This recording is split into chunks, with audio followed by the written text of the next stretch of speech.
ساڵ 1996 شوێن هەولێری پایتەختی هەرێمی کوردستانە. لەو کاتەدا شەڕی نێوان پارتی و یەکێتی گەیشتو بووە لووتکە. خەڵکی زیاتر بە شەڕی براکوژی ناویان دەبێت.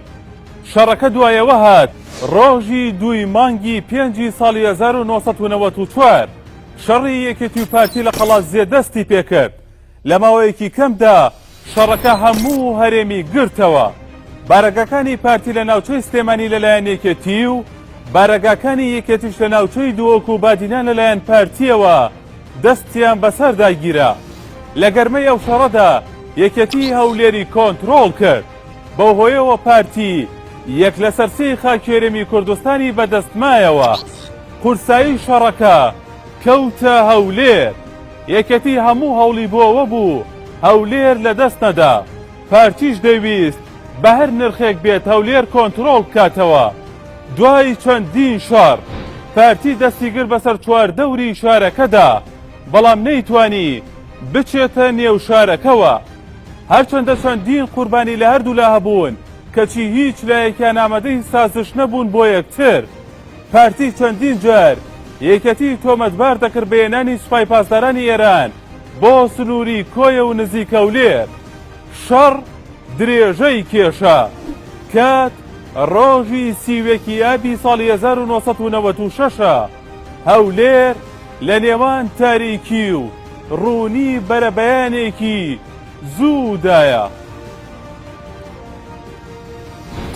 سوپای عێراق لەگەڵ هێزەکانی پارتی لە 4 قۆڵەوە هێرشیان کردە سەر هەولێر.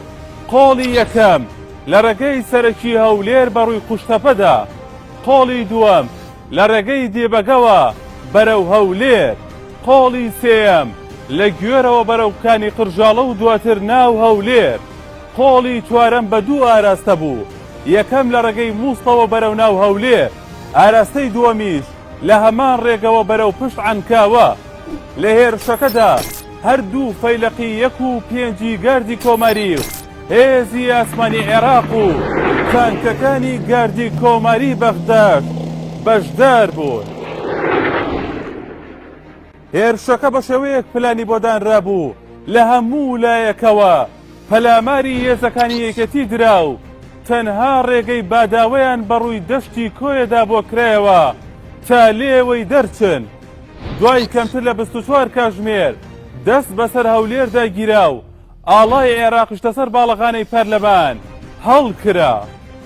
پارتی لە ڕاگەیەنراوێکدا بڵاوی کردەوە بە فەرمی داوایان لە حکوومەتی عێراق کردووە بۆ پاراستنی خاکی عێراق لە دەست داگیرکاری بەهانایانەوە بچن. حکوومەتیش بەهانایانەوە چوون.